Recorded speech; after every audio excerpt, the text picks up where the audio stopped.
Well, you spoke a couple of weeks ago, or maybe last week, about the sort of new mission of journalism, which doesn't seem to be uncovering the truth anymore, but managing the information cycle.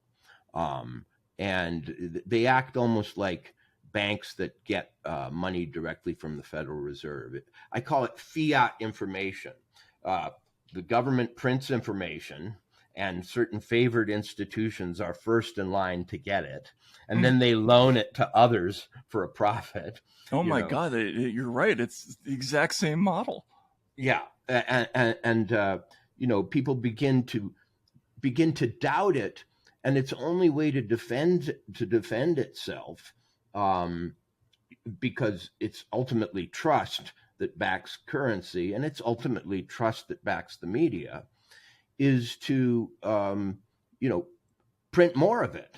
Um, uh, so now we've got fiat information inflation, as far as I'm concerned, because now they're printing more truth about COVID, but we if we're at all wise, know it's probably not the whole truth, since they weren't ever in the business in the first place, and they've actually got huge reserves of truth and secrets at the info printers that they can dump onto the market. What are we going to get next? Are we going to find out the election was stolen and we all knew it? I mean, that's a joke, but what I mean is, uh, things that people have been suspecting for a while can be endlessly confirmed by the people who are keeping secrets. And they, as far as I'm concerned, they flooded the market last week uh, on this COVID subject. They made everybody sort of potentially rich in paper information, but it's useless, because the problem is that now COVID really isn't the central issue in society. We've got a big war going on, and we've got economic problems, and we've got trains blowing up and poisoning towns and so on. And it's the truth about those that is most useful to us. But we're still dealing with this backlog. Well, no, this is a great metaphor. It's a perfect metaphor, because what do you do if you're going to manage the money supply? What do you have to do when you inject money into the system? Unless you think there's the economy's illiquid, you have to have a careful balancing system where you take stuff out as you're putting stuff in. Like that's Right. that's how the Fed operated for a long time, these open market operations. So if Mm-hmm. you're putting truths out, you got to take the untruths of putting truths in. You got to take the untruths out. This is a crucial function of media. You can't just endlessly create content. You have to go back, and if there are wrong things, you have to correct them, and you have to be seen to be correcting them. That's actually even more important. And Yeah. so if you don't go back and say, oh God, we got these 15 things wrong, or these stories were wrong, then you really do have inflation. Then the new information that you're giving out is worthless. It has less worth, Yeah. because you've deflated the trust in the information. I mean, that trust is the currency, and if you have no understanding of the value of the currency, then putting more information out there doesn't really do anything for you. This has been the big frustration for me during this whole Trump era is, they'll put out 20 things about Trump, and 17 of them will be true, but those 3 that aren't, you got to go back and fix them, Right. and that's what's frustrating. Well, and you also, to extend the metaphor that you so beautifully justified there, taking it from my half-assed remark into an actual model, uh, you have to have favored partners in this operation. You have to be just as there are banks that get to, take money directly from the spigot. You have to have institutions that you speak to, that get it first, that are your disseminators, whether they're the Wall Street Journal or the New York Times or NBC or whatever. And their advantage over all of their competitors has to be preserved. And in some ways, what we're seeing with this disinformation industry is a way of preserving the prestige and the favored status of these legacy outlets. Um, they've done amazingly well. They've got a bad record of reporting the truth. They've got a bad record of accuracy. They've got a record of falling for some of the biggest hoaxes of all time.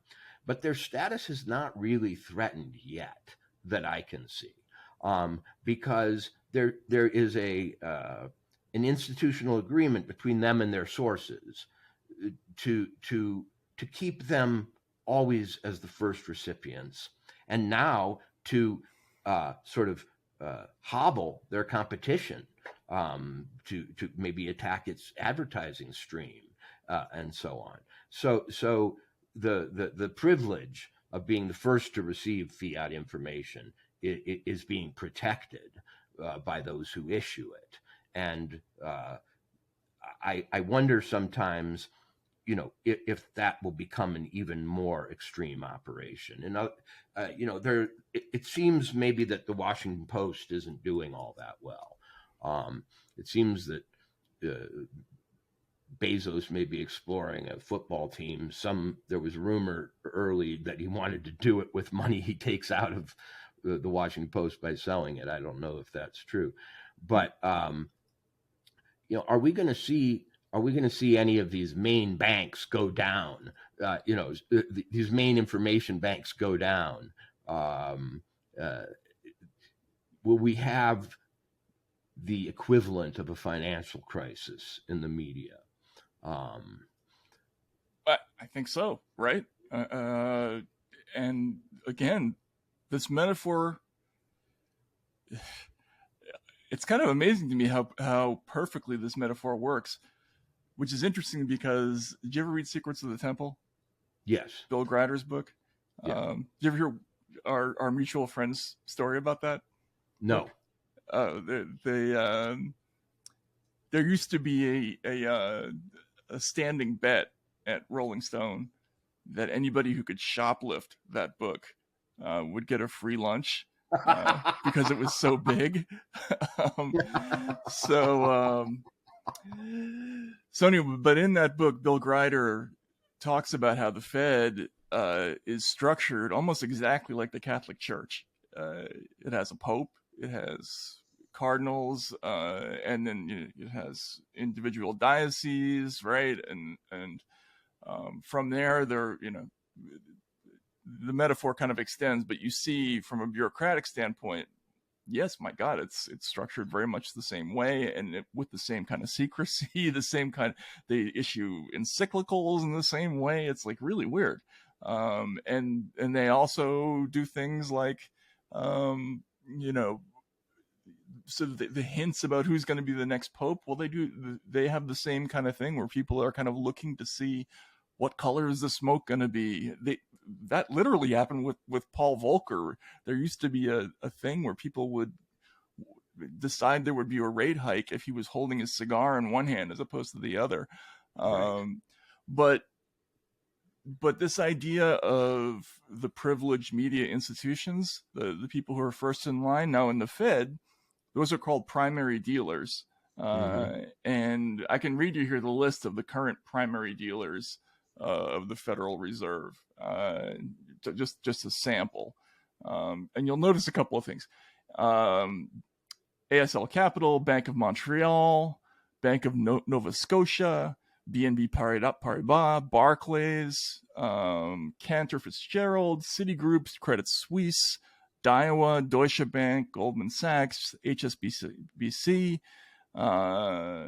Then there's actually an American one in there, JP Morgan Securities, Morgan Stanley, Nomura, Societe Generale, UBS, and then another American one, Wells Fargo. So why is that important? Because being a primary dealer of the Federal Reserve is just free money. You get, there is a direct subsidy that comes from being the person who does these operations for the Fed, who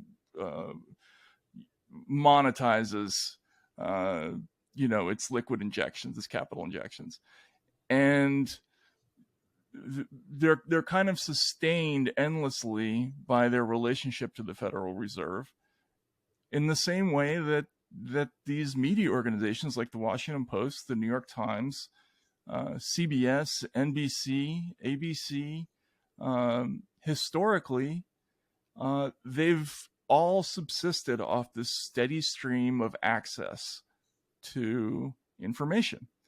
And what would happen to those institutions if they suddenly didn't have access? They would have to do their jobs, right? That's why there was such panic when Right. remember the amazing scene when Jim Acosta threw a fit because Donald Trump was going to revoke their White House press Yeah. privileges. Yes. Yes. Like, oh my God, what are we going to do? We're, how are we going to do our jobs if we can't be inside the rope line, when the job is to be outside the rope line? And these people have forgotten how to, they do not know how to do the job without being on the teat of, the informational Fed. I mean, that's the thing. And because they're so far removed from how to actually do the work, I think they've depreciated, the currency of their business to the point where it's essentially worthless. I mean that's what happened to Pravda and Izvestia. People used it to line bird cages because why did you need the newspaper? And is that happening here to us? It feels like it.